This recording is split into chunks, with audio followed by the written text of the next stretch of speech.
আমি প্রিয়া, আর প্রিয়ার প্রতিদিনের নতুন একটি ব্লগে আপনাদের অনেক অনেক স্বাগত। আজ 25শে বৈশাখ, বিশ্বকবি রবীন্দ্রনাথ ঠাকুরের জন্মদিবস। স্কুল কলেজে পড়ার সময় এই দিনটি খুব সুন্দর অনুষ্ঠান করে কাটাতাম, আর সেই দিনগুলোকেই এখন বড্ড মিস করি। আজকে আমি লাঞ্চে বানাবো লাউ চিংড়ি, তাই লাউটাকে খুব ছোট ছোট করে কেটে নিয়েছি এখানে। আর এখানে ফ্রোজেন চিংড়িও কিনে এনেছিলাম। পরে এটা পড়ে আমি দেখলাম যেটা অলরেডি বয়েল করা আছে। এটা শুধু প্যাকেট থেকে খুলে আর ওই যে সসের বাটিটা দিয়েছে, ওই সসটার মধ্যে একটু হালকা করে নাড়াচাড়া করেই খেয়ে নেওয়া যাবে। কিন্তু আমি তো আজকে লাউ চিংড়ি বানাবো, তাই কিছুটা চিংড়ি আমি ওখান থেকে আজকে বের করে নিয়ে কড়াই দিয়ে হালকা একটু ফ্রাই করে নেব। বাঙালিদের এই জনপ্রিয় পদ লাউ চিংড়ি কৌশিকের কিন্তু প্রচণ্ড পছন্দের একটা খাবার। আর আমি শ্বশুরবাড়ি যাওয়ার পর আমার শাশুড়ি মায়ের হাতেই লাউ চিংড়ি খেয়েছিলাম। এত দুর্দান্ত খেতে হয়, সে যেন এখনও মুখে লেগে আছে। আজ আমি শাশুড়ি মায়ের মতো করেই আদা পেঁয়াজ রসুন দিয়েই লাউ চিংড়িটা বানিয়ে কৌশিককে খাওয়াবো ঠিক করেছি। দেখি কতটা কি করতে পারি। অনেকেই বলে লাউয়ের সঙ্গে নাকি আদা পেঁয়াজ রসুনটা যায় না, কিন্তু এই পদটা সত্যি কথা বলতে আমারও ভীষণ পছন্দের একটা পদ। লাস্টে একটু ঘি গরম মশলা দিয়ে দিলাম, দিয়ে উপর থেকে চিংড়ি মাছটা দিয়ে একটু নেড়ে চেড়ে ব্যাস বন্ধ করে দেব। ওই সসের মধ্যে টস করে এরকম চিংড়ি মাছ খাওয়ার থেকে তার থেকে এরকম কষিয়ে রান্না করে খাওয়ার মজাটাই কিন্তু আলাদা। লাঞ্চটা সেরেই বেরিয়ে পড়েছি, ইভানকে আনতে যাচ্ছি। আমরা যখন স্কুল কলেজে যেতাম, এই 25শে বৈশাখের কত আগে থেকে সব তোড়জোড় শুরু হয়ে যেত। কে কোন নাচটা করবে, গান করবে, কে কবিতা পাঠ করবে, সব প্র্যাকটিস চলতো। তোজোর স্কুলে তো আর এসব সেলিব্রেট হবে না, তাই তোজোর মধ্যে এই বাঙালি কালচারগুলোকে বজায় রাখতেই আজকে ভেবেছি বাড়িতেই ওকে দিয়ে একটু কবিতা পাঠ করাবো। স্কুল থেকে তোজোকে নিয়ে নিয়েছি, এবার বাড়ি ফেরার সময় আবার সেই পার্কে। একটা দিনও ওকে বাড়ি ফিরিয়ে নিয়ে যেতে পারি না। এই পার্কেও যতক্ষণ না খেলবে ততক্ষণ ও বাড়ি যাবে না। কোথা থেকে যে খেলার এত এনার্জি পায় আমি তো বুঝি না। ওদের স্কুল থেকে প্রত্যেক দিন 1 আওয়ার করে পার্কে খেলতে নিয়ে যায়, তাও ওদের খেলা শেষ হয় না।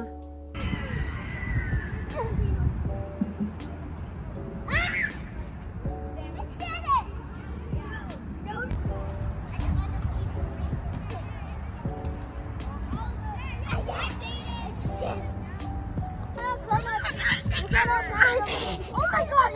He's going to the blue side.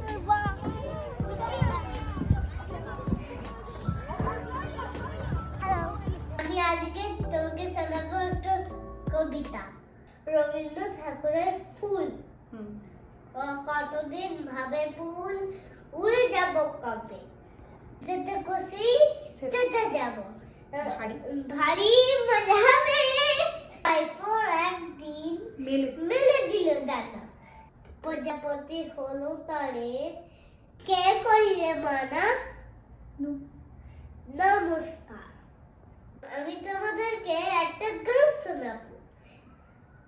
জমারে হাসবো তোমারে, বাবা দেবে দাও দাও দাও দাও, ভুলবে দাও না, পিছবে দাও না, বাল দুলে দাও দাও দাও দাও। তোজোকে আমি আর ওর বাবা মিলে বাচ্চাদের ছড়ার গান শেখানোর অনেক চেষ্টা করেছিলাম, কিন্তু ওর খুব ইচ্ছে ও এই গানটাই গাইবে। জানি না কোথা থেকে শিখেছে এই গানটা। ও ওর মতো করে চেষ্টা করেছে কবিগুরুকে শ্রদ্ধা জানানোর। আপনাদের কেমন লাগলো সেটা অবশ্যই কমেন্ট করে জানাবেন। আগের দিন মার্কেট থেকে এই সুইটকর্নগুলো কিনে এনেছিলাম, ওটাকেই এখন বিকেলবেলা একটু পুড়িয়ে নিলাম আর একটু নুন লেবু লাগিয়ে নেব। আগে স্কুল ছুটি হলেই বেরিয়ে আগে এরকম সুইটকর্ন কিনে নিয়ে তারপরে বাসে উঠতাম। তো আজকে সেই সুইটকর্নটা ইভান ফার্স্ট টাইম ট্রাই করবে। তোজো কি সুইটকর্ন টেস্ট করো। This is so cold. This is so hot. Not this one, this one. Oh. Tasty, sweet. How's the tasty one? Tell it to mom. Sweet? Tell it to mom. Sweet? Yeah, sour. Sweet. Almost sour. Almost. Sour. Almost. It's sweet. Sweet and sour. Very sweet. Yeah, almost sweet. গুড়টা খাওয়া হয়ে যেতেই Ivan এখন ওর গাছে জল দিতে এসেছে। My plant is growing bigger because I give water every day. I don't know why my mom is setting.